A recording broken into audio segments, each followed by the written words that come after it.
يا وثيق ويا محمد ويا عبده سلام، ويا البطل ركان رد السلام اكرره، يا عيال الشيخ فيصل على عز ومقام، يا الصقور اللي بكل البقاع مقدره، بالرسايل عساكم في الوجود، شرحة الشعر على راس حرفه من فمه، غني يا ابو حنظله والعدو ملح وجود، في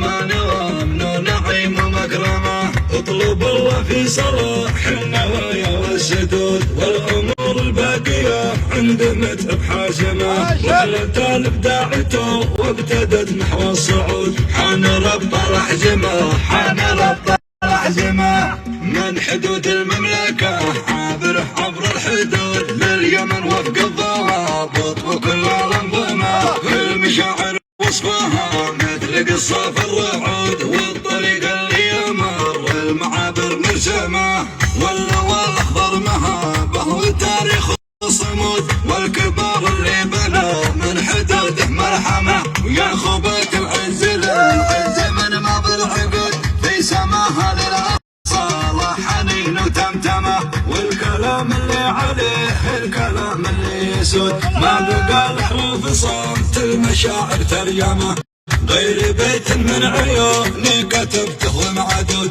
والله ان المدح فيه مثل ابو فيصل سمه، يا وثيق انت. اسعد الله مساكم يا عرب ربي، كيف انتم؟ كيف احوالكم؟ بخيرين وطيبين. اليوم تشرفنا بزياره اخونا الشاعر متعب بن حويل العصيمي العتيبي في استوديو ابو بكر هنا في حي الروضه. مرحبا يا متعب. الله يبقيك. وش اقول؟ وانا والله اللي تشرفت فيك. والله الشرف لي اكثر في ذمتي ومن مكاسب الحياه معرفتك. ويا حبي لكم يا عتيبه. يا اني فداك. قال يا سعد من جده وخال عتيبه. الله يعزك. لا لكم زود في ذمتي. الله يطول عمرك. والله يوفقك. ما في بيت طارفه. ما تعدينا المنافذ وزلينا الحشود، غير معنا قوة ضاربة ومعلمة. الله. هذا بيت واحد يسد ان شاء الله. صح الله لسانك. بويتك اللي قال يسد عن قصيده. الله يعزك يا ابو حنظله وجعني فداك. حي شوفك مجار.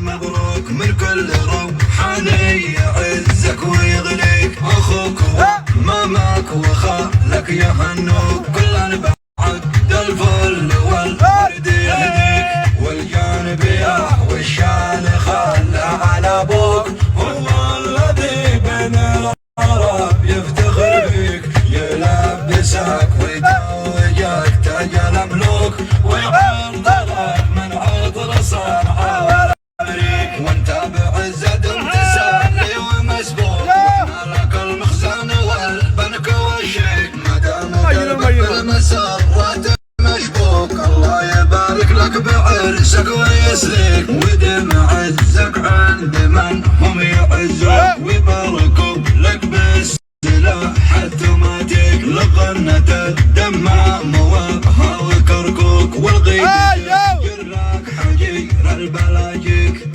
والاهل يا هادي بعرسك يزفوك، وما النشام بالمباخر تحييك، واجمل هدايا جات من دون جمرك، من